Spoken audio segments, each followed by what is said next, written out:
So oligarchs generally find ways to argue that the mass of people are inferior, that their lives are not worth living, and indeed that they're closer to animals than they are to the elite. So whenever you have an oligarchical elite, they're always going to try to portray the masses as ignorant beasts, inferior, or whatever else it is. And that's what we see. This is very strong in the Anglo-American world. The U.S.-British tradition is not that of a dictator. Stalin, Hitler, this you generally don't find. It's also not so much in the notion of mob rule and demagogy of that sort, although occasionally it is.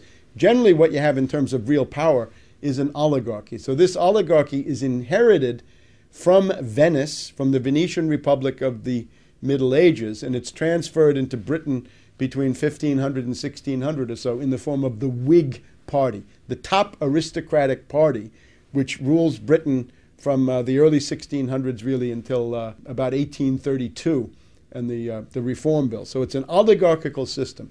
The US and the British are a polycentric oligarchy where you can't say the Bilderberger runs it, or the Trilateral, or the CFR, or Bohemian Grove, or whatever it is. All of those are power centers that jostle each other and coexist. But what they amount to is an oligarchy. If you have a tyrant, you can convince the tyrant to change policy. It can be done. But to change an oligarchy, as Plato points out, is harder because you've got to convince so many different ones, and as soon as you convince some of them, you've deconvinced others because those are the enemies and they hate the ones that you've convinced. So that's the problem that we face in the Anglo-American world. The Club of Rome is a group of old fascists, for want of a better word. Aurelio Peccei was the most prominent guy. He had been a fascist for Mussolini in the Balkans during World War II, done all manner of crimes there. And then we have his associate, Alexander King, who admitted that embarrassing thing, that the purpose of this was to express the genocide of the Third World. In other words, that it was designed to make sure that there would be no Third World development, that therefore the black and brown people of the world would not become numerous. So the Club of Rome is already the beginning of a genocidal mentality in which Holdren and Cass Sunstein and other people in the Obama regime participate. Naturally, as this becomes more extreme, as the breakdown crisis gets worse, and it is getting worse, as the depression deepens, you get into the definitions of useless eaters, lives not worthy of being lived,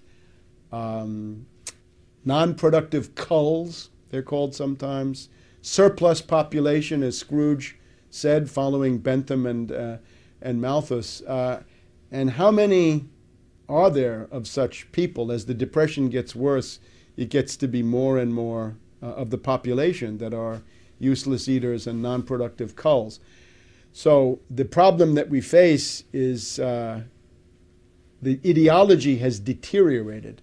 The global warming ideology is, at least up to now, the most extreme form because it says that carbon dioxide is a pollutant and that carbon is bad when we ourselves are a carbon-based form of life. So it seems to say that the inevitable results of humanity is pollution, that people pollute, or indeed that people are pollution. It gets back to Ehrlich and Holdren and their idea that humanity is a cancer on the face of the earth. So the ultimate logic of all this is extermination, genocide, the concentration camp, depopulation, and a horror that goes beyond anything seen in the 20th century.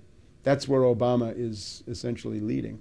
When Holdren is confronted with his published works, the body of work on which his scientific credentials rest, he wants to run away from them and say that he's no longer the environmental extremist that he once was, that his genocidal fury has mellowed with age.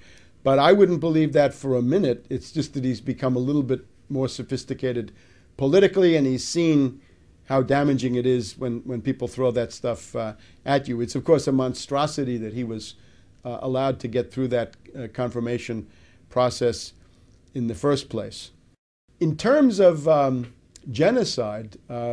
Genocide entered the U.S. policy realm in an overt way with this National Security Memorandum 200 by Kissinger in the 1974-75 period, which said that if you have population growth in third world countries, they will compete for the limited natural resources that the U.S. intends to monopolize.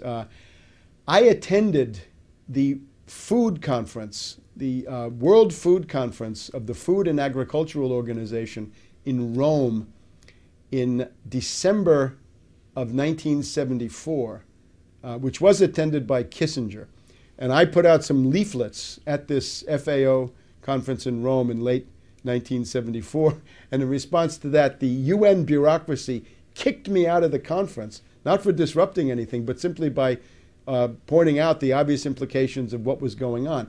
At that same conference, the Soviet delegate made a useful contribution. He said that if you just took the existing off-the-shelf technology and made that available to everybody, you would have no problem with 35 billion people on the earth. The demographic potential is still very, very large, lots and lots of wide open spaces, but they kicked me out.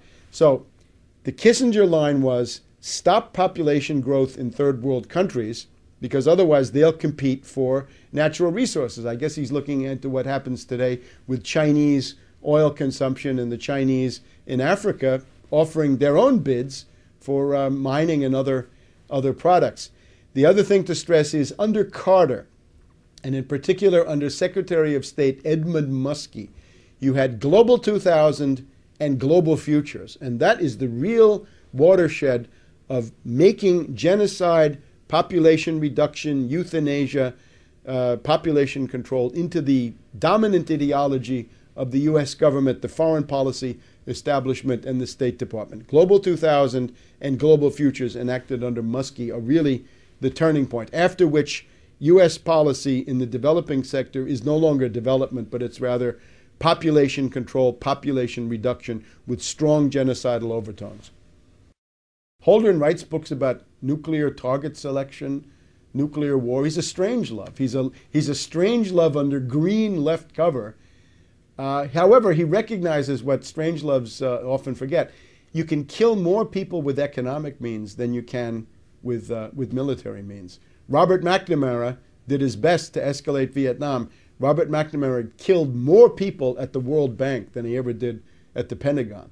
The general estimate is, 40,000 people a day, meaning 15, 20 million a year minimum, die as a result of the IMF conditionalities.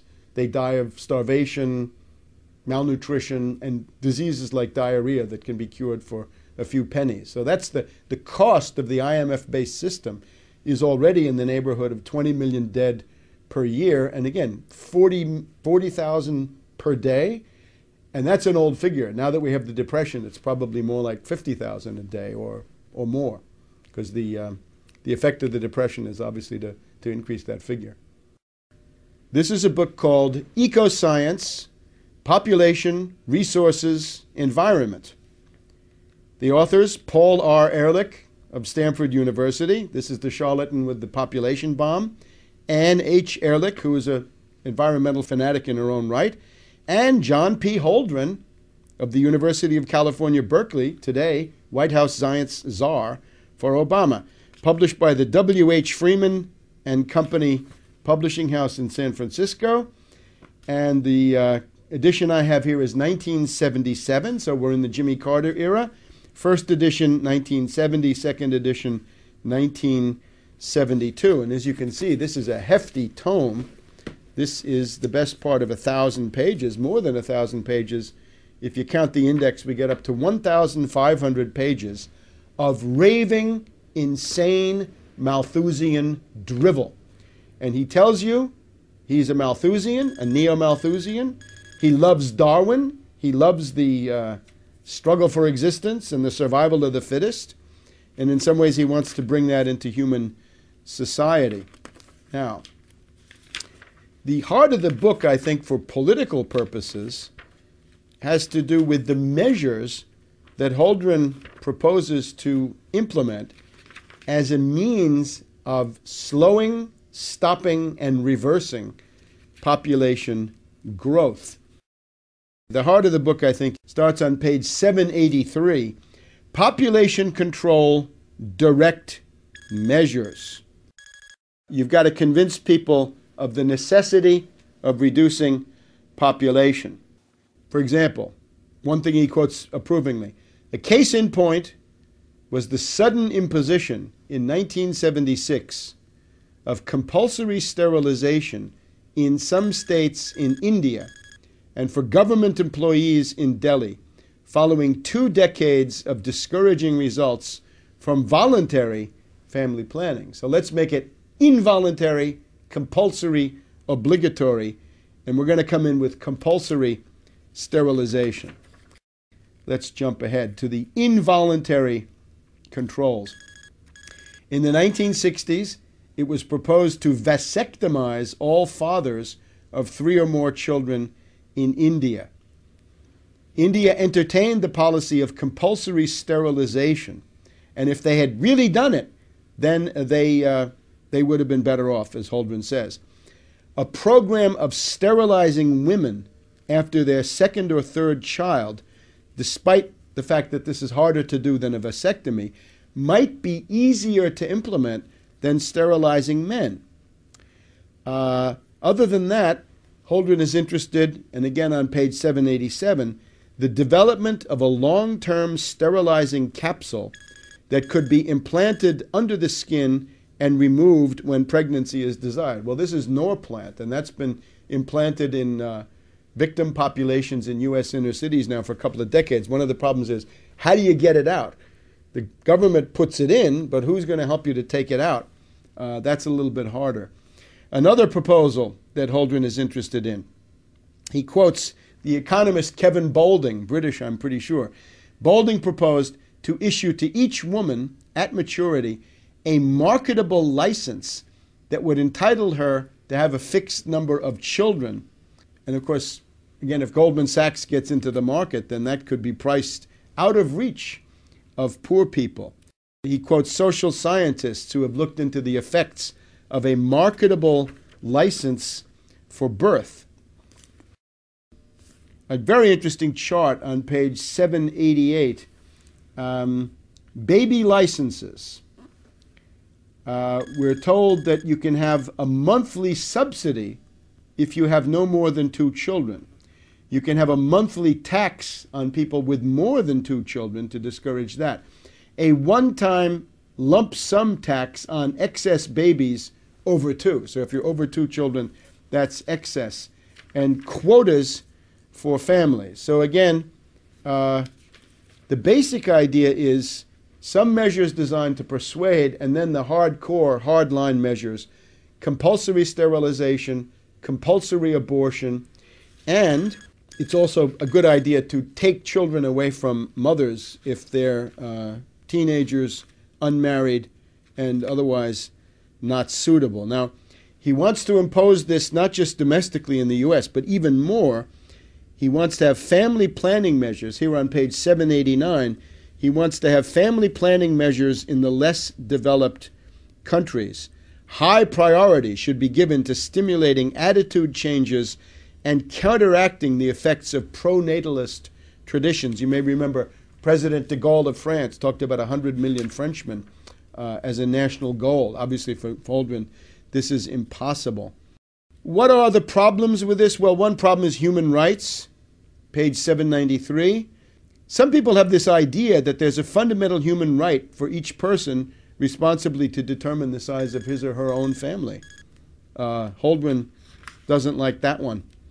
Could this be done in the U.S.? Well, we have the Constitution. Holdren laments, and now we're on page 837. To date, there has been no serious attempt in Western countries, Europe, U.S., Japan, to use laws to control excessive population growth, although there exists ample authority under which population growth could be regulated.